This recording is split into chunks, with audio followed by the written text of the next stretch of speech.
vous serez choqués de découvrir la vérité sur le visage et la couleur de peau de Jésus. Était-il réellement tel que nous l'avons imaginé jusqu'à présent? La lettre que Ponce Pilate a écrite à l'empereur romain Tibère au sujet de Jésus contient des détails stupéfiants sur son apparence, des détails qui ne sont même pas mentionnés dans les évangiles. Dans cette lettre, il parle aussi des miracles de Jésus, de son procès, de sa crucifixion, et, croyez-le ou non, de sa résurrection. Mais que dit exactement cette lettre? Qu'aurait bien pu raconter Pilate à l'empereur au sujet de la résurrection du Fils de Dieu et de son apparence physique? Pilate commence sa lettre à Tibère César, l'empereur, en disant « Salutations, Majesté. Les événements récents dans ma province ont été si étonnants que je ressens le besoin de les relater dans les moindres détails, car je crois que ces événements pourraient, dans l'avenir, influencer le destin de notre empire. Il semble que tous les dieux se soient soudainement détournés de nous. J'en viens presque à dire que le jour où j'ai pris le gouvernorat de la Judée en remplacement de Valu a été maudit, car depuis lors, ma vie n'a été que soucis et tourments. Dès mon arrivée à Jérusalem, j'ai pris possession du prétoire et préparé un grand banquet. J'y ai invité un tétrarque de Galilée, le grand prêtre et ses dignitaires. Mais, à l'heure convenue, personne n'a fait acte de présence. J'y ai vu un signe de mépris envers mon autorité et le gouvernement romain. Quelques jours plus tard, le grand prêtre est venu me rendre visite, arborant une expression sérieuse mais empreinte de duplicité. Il prétendait que sa religion lui interdisait de s'asseoir pour dîner avec des Romains, mais son visage trahissait le manque de sincérité de ses paroles. Bien que j'aie accepté son excuse, il m'est apparu clairement que lui et ses disciples étaient opposés aux Romains. Je recommande que les Romains restent vigilants face aux grands prêtres de cette région, car ils n'hésiteraient pas à trahir même leur propre mère pour le pouvoir et la richesse. De toutes les villes que nous avons conquises, Jérusalem est la plus difficile à contrôler. Les habitants sont si rebelles que je vis dans la peur constante d'une révolte. Mes soldats sont peu nombreux, seulement un centurion et 100 hommes sous mon commandement. J'ai demandé des renforts au gouverneur de Syrie, mais il m'a informé qu'il avait à peine assez de troupes pour protéger sa propre province. Notre désir d'expansion semble dépasser notre capacité à protéger ce que nous avons déjà conquis. Je crains que cela ne mène un jour à la chute de notre gouvernement. J'ai évité tout contact direct avec la population, redoutant ce que les prêtres pourraient inciter les rebelles à faire. Cependant, j'ai tenté de mieux comprendre l'état d'esprit et les préoccupations de cette population. Parmi les nombreuses rumeurs, l'une en particulier a retenu mon attention. Il parlait d'un jeune homme en Galilée qui enseignait une nouvelle doctrine au nom d'un Dieu qui l'aurait envoyé. Au départ, je pensais qu'il cherchait à influencer le peuple contre nous, mais j'ai vite réalisé que ce n'était pas le cas. Jésus de Nazareth semblait plus favorable aux Romains qu'aux Juifs eux-mêmes. Un jour, alors que je passais par la place, j'ai vu une grande foule rassemblée autour d'un jeune homme adossé à un arbre, parlant calmement. J'ai appris qu'il s'agissait de Jésus, ce qui ne m'a pas surpris, car il se distinguait nettement parmi ceux qui l'écoutaient. J'ai décidé de ne pas interrompre avec ma présence et j'ai continué mon chemin, mais j'ai demandé à mon secrétaire de se mêler à la foule pour écouter ce qu'il disait. Mon secrétaire, est le petit-fils d'un ancien conspirateur qui avait attendu Catilina durant des années en Étrurie. Il parle couramment l'hébreu, mais loyal et a toute ma confiance. Quand Manlius est revenu au prétoire, il m'a rapporté les paroles de Jésus. Jamais dans les œuvres des philosophes je n'avais trouvé une sagesse comparable à la profondeur de ces mots. L'un des nombreux rebelles juifs de Jérusalem demanda à Jésus s'il était juste de payer l'impôt à César. Il répondit, « Rendez à César ce qui est à César, et à Dieu ce qui est à Dieu. » Cette sagesse est ce qui m'a conduit à libérer le Nazaréen, bien que j'aie eu le pouvoir de l'arrêter ou de l'envoyer en exil en pont. Agir ainsi aurait été injuste, et la justice est un principe fondamental du gouvernement romain. Jésus n'était ni un agitateur ni un rebelle. Je lui ai offert ma protection, peut-être sans qu'il en soit conscient. Jésus avait la liberté d'agir, de parler, de se rassembler avec le peuple, de choisir ses disciples et d'enseigner sans aucune ingérence de ma part. Si un jour que les dieux nous en préservent la religion de nos ancêtres est remplacée par celle de Jésus, ce sera cette tolérance qui pourrait mener à la chute de Rome. Et moi, en tant qu'instrument malheureux, j'aurais participé à ce que les Juifs appellent la providence et que nous appelons le destin. Cette liberté que j'ai accordée à Jésus a irrité les Juifs les plus riches et influents. Jésus se montrait sévère envers eux, et pour moi, cela était une raison suffisante pour le laisser libre. Aux scribes et aux pharisiens, il disait, « Vous êtes comme des serpents, des sépulcres bien décorés à l'extérieur, mais à l'intérieur vous êtes remplis de morts. » D'autres fois, il critiquait les traditions locales, affirmant que l'humilité avait plus de valeur aux yeux de Dieu que n'importe quel statut social. Presque tous les jours, je recevais des plaintes au prétoire au sujet de l'audace de Jésus. Il me prévenait qu'il pourrait lui arriver malheur et que Jérusalem avait déjà lapidé des personnes se déclarant prophètes. Une pétition était en cours d'élaboration pour être envoyée à César, mais le Sénat approuva mes décisions et promit des renforts après la guerre contre les Perses. N'ayant pas assez de troupes pour contenir une éventuelle révolte, j'ai alors décidé d'agir pour restaurer la paix en ville sans pour autant m'abaisser. J'envoyai un message à Jésus, lui demandant de venir au prétoire pour que nous puissions discuter. Il vint. Vous savez, étant d'origine espagnole et romaine, je ne suis pas facilement intimidé ou ému. Cependant, quand Jésus arriva, j'étais debout sur le balcon, et je ressentis comme si mes pieds étaient collés au sol en marbre, mon corps entier tremblait comme si j'avais une conscience coupable, tandis que le Nazaréen restait calme, avec une sérénité qui semblait être la pureté incarnée. En s'approchant, il s'arrêta et, d'un geste doux, sembla dire « Je suis ici » sans qu'aucun mot ne fût prononcé. Pendant longtemps, j'ai été à la fois émerveillé et impressionné par cet homme, un type que nos artistes n'auraient jamais imaginé en dépeignant des dieux et des héros. Rien en lui ne m'a repoussé, et pourtant, je me sentais faible et trop vieux pour m'approcher davantage. Jésus, ai-je finalement dit, la voix tremblante, Jésus de Nazareth, depuis 3 ans, je t'ai donné une liberté totale d'expression, et je ne le regrette pas. Tes paroles sont sensées et pleines de sagesse. Je ne sais pas si tu as lu Socrate ou Platon, mais je reconnais que la simplicité et la grandeur de ton discours te placent bien au-dessus de ces philosophes. L'empereur en est informé et, en tant que son représentant ici, je suis heureux de t'avoir accordé la liberté que tu mérites si légitimement. Cependant, je dois te prévenir que tes paroles ont attiré de puissants ennemis, aveuglés et égarés. Socrate aussi avait des ennemis et est devenu leur victime. Les tiens, encore plus furieux, se sont retournés contre toi pour la sévérité de tes paroles, et contre moi pour t'avoir permis de parler librement. Certains m'accusent même de conspirer avec toi pour affaiblir le peu de pouvoir civil que Rome permet encore aux Hébreux. Ma recommandation, et non un ordre, est que tu sois désormais plus prudent et modéré dans ton discours, en tenant compte du fait que tes ennemis pourraient utiliser leur orgueil pour inciter les ignorants contre toi et me forcer à agir conformément à la loi. Jésus répondit calmement, « Roi de la terre, tes paroles ne viennent pas de la véritable sagesse. Demande au mont Tabor de s'arrêter au milieu de la vallée, il te répondra qu'il obéit aux lois de la nature et du Créateur. Dieu seul sait où les eaux s'écoulent. En vérité, je te le dis, avant que la rose de Sharon ne fleurisse, le sang des justes sera versé. Ton sang ne sera pas versé, répliquai-je, profondément ému. Je valorise ta sagesse bien plus que celle de tous ces pharisiens rebelles qui abusent de la liberté que les Romains leur ont accordée. Ils conspirent contre César et le calomnient, faisant croire au peuple qu'il est un tyran qui cherche leur destruction.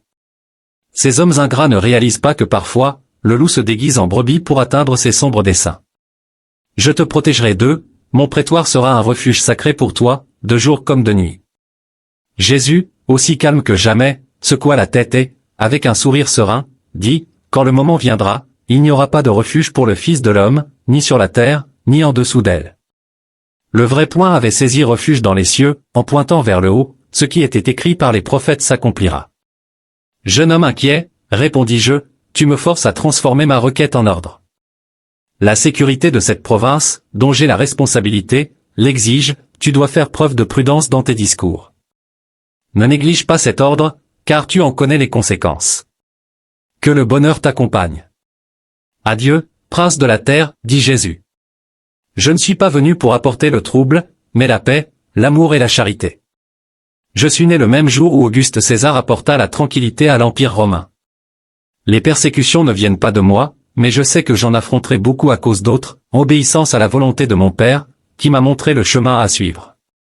Modère donc tes paroles, tu n'as aucun pouvoir pour retenir la victime sur l'autel du sacrifice. Après avoir dit cela, il se retira, telle une lumière qui s'efface à l'horizon, ce qui me procura un grand soulagement, car sa présence était pour moi un fardeau trop lourd. Hérode, qui régnait alors et était déjà d'un âge avancé, s'était joint aux ennemis de Jésus pour chercher vengeance. Si cela n'avait tenu qu'à Hérode, il aurait ordonné la mort de Jésus immédiatement, mais malgré sa vanité de roi, il hésitait à faire quelque chose qui pourrait nuire à son influence auprès du Sénat. Peut-être, tout comme moi, craignait-il également Jésus, mais un fonctionnaire romain ne pouvait admettre craindre un juif. Hérode vint au prétoire pour me rendre visite, et, En se levant pour partir après une conversation de peu d'importance, il me demanda ce que je pensais du Nazaréen. Je répondis que Jésus me semblait être l'un de ces grands sages qui apparaissent parfois dans les grandes nations, et que ses enseignements ne concernaient pas la politique. Par conséquent, Rome avait décidé de le laisser parler librement, car ses actions ne justifiaient aucune punition. Hérode me lança un sourire moqueur et, avec une révérence pleine d'ironie, prit congé. La fête juive la plus importante, la Pâque, approchait, et il y avait l'intention d'exploiter le mécontentement populaire qui s'emparait toujours de la ville à cette période. Jérusalem était bondée d'une foule bruyante réclamant la mort de Jésus. Mes informateurs m'ont révélé que le trésor du temple avait été utilisé pour corrompre le peuple. Le danger se rapprochait et un centurion romain avait été publiquement humilié. J'envoyai une lettre au gouverneur de Syrie pour demander des renforts, sans fantassins et sans cavaliers, mais il refusa. Je me retrouvai isolé avec peu de vétérans dans une ville hostile et rebelle, sans la force de contrôler une révolte possible, et sans autre choix que d'y résister. Jésus fut arrêté sous l'accusation d'être un rebelle, bien qu'il savait qu'il n'y avait aucune raison de craindre pour le prétoire. Avec le soutien de leur chef, ils croyaient que je dissimulais la révolte et ne cessais de crier sans relâche, « Crucifie-le ! Crucifie-le !» À ce moment-là, 3 grands groupes s'unirent contre Jésus, les Hérodiens, les Sadducéens et les pharisiens. La position ambiguë des Hérodiens et des Sadducéens semblait avoir 2 raisons, ils détestaient Jésus, mais redoutaient également la domination romaine. Ils ne m'avaient jamais pardonné d'avoir pénétré dans la ville sainte avec des bannières portant l'image de l'empereur, et bien que j'eusse commis une grave erreur à cette occasion, pour eux, le sacrilège restait impardonnable. Un autre conflit s'intensifiait également parmi eux. J'avais suggéré qu'une partie du trésor du temple soit utilisée pour financer des travaux publics, et cette idée fut jugée inacceptable par les pharisiens, déjà opposés à Jésus. Ils se souciaient peu du gouvernement et nourrissaient un ressentiment dû aux critiques sévères que le Nazaréen leur adressait depuis 3 ans dans chaque endroit qu'ils visitaient. En plus de ces groupes, je devais également faire face à la populace indisciplinée et imprudente, toujours prête à se joindre à une rébellion et à profiter de tout chaos. Face à cela, Jésus fut amené devant le grand prêtre et condamné à mort. À ce moment-là, Caïphe, le grand prêtre, agit d'une manière apparemment soumise en m'envoyant Jésus pour que je confirme la sentence et que j'assure l'exécution. Je répondis que puisque Jésus venait de Galilée, le cas devait être jugé par Hérode, et j'ordonnai qu'on le lui amène. Hérode, affichant une fausse humilité et prétendant respecter le représentant de César, renvoya la décision entre mes mains, plaçant toute la responsabilité sur mes épaules. En un rien de temps, mon palais devint une forteresse assiégée, le nombre de rebelles augmentant rapidement. Jérusalem fut envahie de foules descendant des montagnes de Nazareth, il semblait que toute la Judée se rassemblait dans la ville. Un devin galiléen, qui prétendait voir l'avenir, tomba à mes pieds en larmes et me mit en garde, « Garde-toi de toucher cet homme, car il est sacré. » La nuit dernière, je l'ai vu en vision marcher sur l'eau, voler sur les ailes du vent, il parlait à la tempête et aux poissons du lac, et tous lui obéissaient. J'ai vu le fleuve sur le mont Catherine se remplir de sang, les statues de César pleurer, et le soleil du matin apparaître comme une vierge en deuil. Si tu n'écoutes pas les avertissements de ta femme, un grand malheur t'attend. Crains la malédiction du Sénat romain, crains les trônes de César. À cet instant, les marches de marbre du prétoire tremblèrent sous le poids de la foule qui ramenait Jésus vers moi. Je me rendis dans les salles de justice, entouré de ma garde, et demandai fermement à la foule ce qu'elle désirait. La réponse fut unanime, la mort de Jésus. Quel crime a-t-il commis, demandai-je. Il a blasphémé, prophétisé la destruction du temple et s'est déclaré fils de Dieu, le Messie, le roi des Juifs. Je répondis que la justice romaine ne condamnait personne à mort pour de telles accusations. Cependant, les cris de « Crucifie-le, crucifie-le » résonnaient dans la foule enragée, faisant trembler même les murs du palais. Parmi eux tous, le seul à rester calme était Jésus. Après plusieurs tentatives infructueuses pour le protéger de la fureur de ses ennemis, je pris une décision qui me semblait être le dernier espoir de sauver sa vie. Je suggérai, comme il était d'usage lors des festivités, de libérer un prisonnier et proposer de libérer Jésus. Cependant, le peuple insista pour qu'il soit crucifié. J'essayai d'argumenter, expliquant que leurs actions allaient à l'encontre de leur propre loi. Je leur rappelai que, selon la loi juive, aucun juge ne pouvait condamner un accusé sans avoir jeûné une journée entière, et que la sentence nécessitait le consentement du Sanhédrin et la signature de son président. Dans ce tribunal, aucune exécution ne pouvait avoir lieu le jour même où la sentence avait été prononcée, le lendemain, jour de l'exécution, le Sanhédrin devait revoir tout le processus. De plus, leur loi exigeait qu'un homme se tienne à la porte du tribunal avec une bannière, tandis qu'un autre, monté à cheval, proclamait le nom du condamné, le crime commis et les noms des témoins, demandant si quelqu'un pouvait témoigner en sa faveur. Le prisonnier, en route vers l'exécution, avait le droit de retourner jusqu'à 3 fois pour présenter de nouveaux arguments en sa défense. Je soulignais ces points espérant que cela les calmerait, mais les cris de « Crucifie-le » persistaient. Je fis alors fouetter Jésus, croyant que cela suffirait, mais cela ne fit qu'augmenter leur haine. Je demandai un bassin et me lavai les mains devant la foule enragée, déclarant qu'à mon jugement, Jésus de Nazareth n'avait rien fait qui méritât la mort. Cependant, mes mots furent vains. Le destin de Jésus était déjà scellé. J'avais été témoin de la fureur des foules et des émeutes civiles auparavant, mais rien ne se compara à ce jour-là. Il semblait que tous les esprits des profondeurs de l'enfer s'étaient rassemblés à Jérusalem. La foule ne se contentait pas de se mouvoir, elle était poussée et tourbillonnait comme un tourbillon, déferlant en vagues furieuses des portes du prétoire jusqu'aux Mont Sion, avec des cris et des hurlements plus violents que tout autre soulèvement que j'avais jamais vu, même lors des troubles en Pannonie ou au Forum. Le jour s'assombrit progressivement comme un soir d'hiver, me rappelant ce qui s'était passé à la mort de Jules César. Curieusement, c'était aussi aux Ides de mars. En tant que gouverneur d'une province rebelle, je me tenais dans un coin de ma basilique, observant la scène sinistre alors que l'innocent Nazaréen était conduit à son exécution. Tout autour de moi était désert, Jérusalem avait vidé son peuple à travers les sombres portes menant à Jamnia, laissant une atmosphère de tristesse et de désolation. Mon âme se liait au calvaire tandis que le centurion peinait à maintenir l'ordre au milieu du chaos. J'étais complètement seul, et un poids sur ma poitrine m'indiquait que ce qui se déroulait devant moi était davantage un drame des dieux que des hommes. Les sons d'agonie retentissaient depuis le Golgotha, portés par le vent comme pour annoncer une souffrance jamais entendue par des oreilles humaines.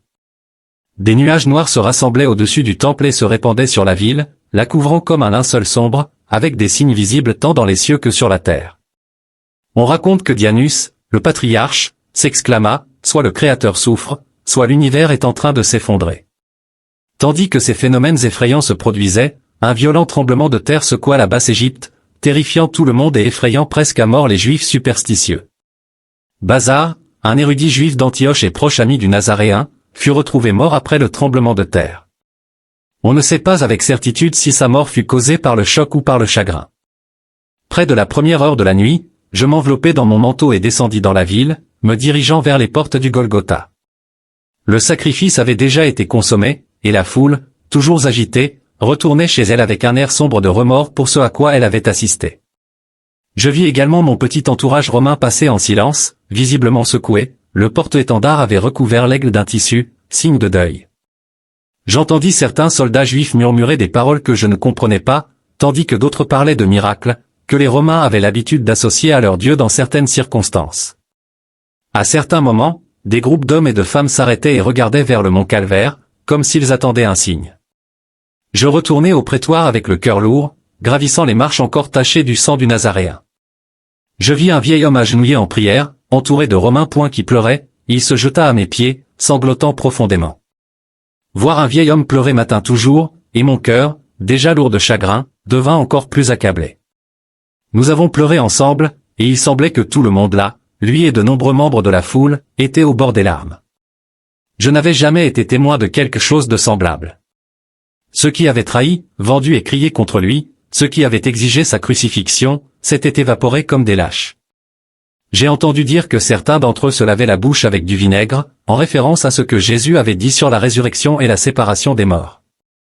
Si cela s'était produit, c'était là, devant cette immense foule. « Père, demandai-je enfin lorsque je me fus un peu recomposé, qui es-tu et que veux-tu ? » « Je suis Joseph d'Arimathie, répondit-il, et je viens demander la permission d'enterrer Jésus de Nazareth. Je lui accordai la permission et ordonnai à Melu de prendre quelques soldats pour s'assurer que le corps ne serait pas profané. Quelques jours plus tard, le tombeau fut trouvé vide et les disciples commencèrent à dire que Jésus était ressuscité, comme il l'avait prédit. Cela causa encore plus de tumulte que sa mort elle-même. Je ne peux pas dire avec certitude ce qui s'est vraiment passé, mais j'ai minutieusement enquêté sur l'affaire. Vous pouvez vérifier personnellement et décider si j'ai commis des erreurs, comme le prétend Hérode. Joseph a utilisé son propre tombeau pour enterrer Jésus, mais je ne peux garantir s'il le savait ou s'il avait prévu quelque chose concernant la résurrection. Le lendemain de l'enterrement, un prêtre vint au prétoire, inquiet que les disciples puissent voler le corps de Jésus et faire croire qu'il était ressuscité, comme il l'avait prédit et comme il le croyait fermement. Je dirigeai le prêtre vers le capitaine de la garde, Marcus, et lui ordonnai de placer autant de soldats juifs que nécessaire autour du tombeau afin que, si quelque chose arrivait, la responsabilité incombe à eux et non aux Romains. Lorsque j'appris la nouvelle du tombeau vide, mon inquiétude grandit. Je parlai avec Marcus, qui m'informa qu'il avait assigné son lieutenant, Ben Hicham, avec 100 soldats pour garder le site. Il rapporta qu'Hicham et ses hommes étaient terrifiés par les événements de ce matin-là. J'appelai Hicham, qui raconta aussi fidèlement que possible ce qui s'était passé. Il dit qu'autour de la 4e veille, une douce lumière enchanteresse apparut au-dessus du tombeau. Au début, il pensa que c'étaient des femmes venues embaumer le corps de Jésus, comme c'était la coutume, mais il ne comprit pas comment elles avaient pu passer à travers les gardes. Alors qu'il méditait là-dessus, tout l'endroit fut illuminé, et il vit ce qui semblait être une multitude de morts dans leurs draps funéraires, tous apparaissant plus jeunes et remplis de joie, tandis qu'une musique céleste, la plus belle qu'il ait jamais entendue, emplissait l'air. On aurait dit que le ciel entier louait Dieu. Soudain, la terre commença à trembler violemment, et il se sentit faible, incapable de se tenir debout, comme si le sol se mouvait sous ses pieds, puis il s'évanouit, ne sachant pas ce qui s'était passé ensuite. Je lui demandai comment il allait en revenant à lui. Il dit qu'il était allongé sur le sol, face contre terre. Je lui demandai s'il avait pu confondre la lumière qu'il avait vue avec le lever du soleil à l'est. Il répondit qu'au début, il avait aussi pensé cela, mais à une courte distance, il faisait encore assez sombre, et il se souvenait qu'il était trop tôt pour que le soleil se lève. Je demandai si la dizzy qu'il avait ressentie pouvait provenir du fait de se lever trop rapidement, ce qui provoque parfois cette sensation. Il le nia, expliquant qu'il n'avait pas dormi de la nuit, car dormir pendant le service était passible de mort. Il mentionna qu'il avait permis à certains soldats de dormir à ce moment-là, et que certains étaient encore endormis. Je demandai combien de temps la scène avait duré. Il dit qu'il n'était pas sûr, mais pensait que cela avait duré près d'1 heure jusqu'à ce que la lumière du jour l'éclipse. Je lui demandai s'il était allé au tombeau après avoir repris ses esprits. Il répondit qu'il ne l'avait pas fait, car il avait peur, et dès que des renforts arrivèrent, ils retournèrent tous au quartier. Je demandai si les prêtres l'avaient interrogé. Il confirma, disant que les prêtres voulaient qu'il prétende que c'était un tremblement de terre et que les gardes avaient dormi. Ils lui offrirent de l'argent pour dire que les disciples étaient venus et avaient volé le corps de Jésus, mais il dit qu'il n'avait vu aucun disciple et n'apprit la disparition du corps que lorsqu'on le lui dit. Je lui demandai quelles étaient les opinions personnelles des prêtres avec qui il avait parlé, et il me dit que certains croyaient que Jésus n'était pas un homme ordinaire, pas un être humain comme les autres, et qu'il n'était pas le fils de Marie, comme beaucoup le pensaient. À leur avis, il était une figure qui était déjà apparue sur terre à d'autres époques, comme au jour d'Abraham et de Lot, ainsi qu'à diverses autres occasions et en différents lieux. Si cette théorie juive est correcte, ses conclusions semblent avoir du sens, car elles s'accordent avec ce que nous savons de la vie de cet homme. Amis et ennemis reconnaissaient que Jésus semblait avoir un contrôle sur les éléments, comme s'il était un potier façonnant l'argile. Il transforma l'eau en vin, guérit des maladies, ressuscita les morts, calma des tempêtes, et même fit apparaître des poissons avec des pièces dans leur bouche, de leur bouche. S'il a vraiment accompli tous ces actes et bien d'autres comme en ont été témoins les Juifs eux-mêmes, et c'est précisément pour ces raisons qu'il a suscité tant d'hostilité. Il est clair qu'il n'a pas été accusé de crimes ordinaires, de violation de loi ou d'avoir directement nui à qui que ce soit. Ces actes sont connus de milliers de personnes, tant de supporters que d'opposants. Je suis enclin à croire, comme quelqu'un l'a dit à la croix, que véritablement, celui-ci était le Fils de Dieu. Ponce Pilate décrivit Jésus comme une figure impressionnante, distincte de tout autre. Il mentionna que Jésus avait une taille moyenne, un comportement calme et une présence qui attirait l'attention de tous ceux qui l'entouraient. Son visage exprimait une gentillesse et une paix même dans les situations les plus tendues, et son expression reflétait toujours la tranquillité. Jésus semblait regarder les gens avec une profonde compassion, comme s'il les comprenait d'une manière unique et complète. Les témoignages disent que Jésus avait de longs cheveux doux qui tombaient harmonieusement sur ses épaules. Ses cheveux étaient légèrement ondulés et décrits comme châtain clair, presque blond, ce qui le distinguait des habitants de la région. Ses yeux étaient peut-être sa caractéristique la plus remarquable, décrits comme profonds et perçants. Certains disaient qu'il variait entre le brun clair et le bleu selon la perspective de l'observateur. Ses yeux transmettaient la sagesse et la bonté tout en montrant aussi une fermeté qui semblait comprendre la vie et le cœur humain en profondeur. La peau de Jésus était décrite comme claire, avec une texture lisse, comme celle de quelqu'un qui passait du temps en plein air, mais qui avait toujours une apparence saine et soignée. Son visage était considéré comme beau et symétrique, avec des traits qui inspiraient confiance et respect. Ce n'était pas un visage ordinaire, mais celui qui projetait de l'autorité sans paraître intimidant ou menaçant. Il portait une barbe bien fournie et soigneusement taillée, ce qui ajoutait une touche de maturité et de respect à son apparence. Jésus s'habillait simplement, mais toujours avec dignité. Ses vêtements, bien que modestes, étaient toujours propres et consistaient typiquement en une longue robe et une tunique. Il ne portait pas d'ornements ou de bijoux voyants, reflétant son détachement des possessions matérielles. Son apparence transmettait un message d'humilité et de simplicité, même avec sa présence saisissante, sans avoir besoin de parler, il pouvait transmettre un sentiment de paix et d'accueil. Maintenant, noble souverain, voici le compte rendu le plus précis que je puisse fournir des événements. J'ai fait tout mon possible pour présenter tous les détails afin que vous puissiez juger de ma conduite équitablement, sachant que de nombreuses critiques ont été dirigées contre moi dans cette affaire. Avec loyauté et respect envers mon souverain, je reste votre serviteur le plus obéissant.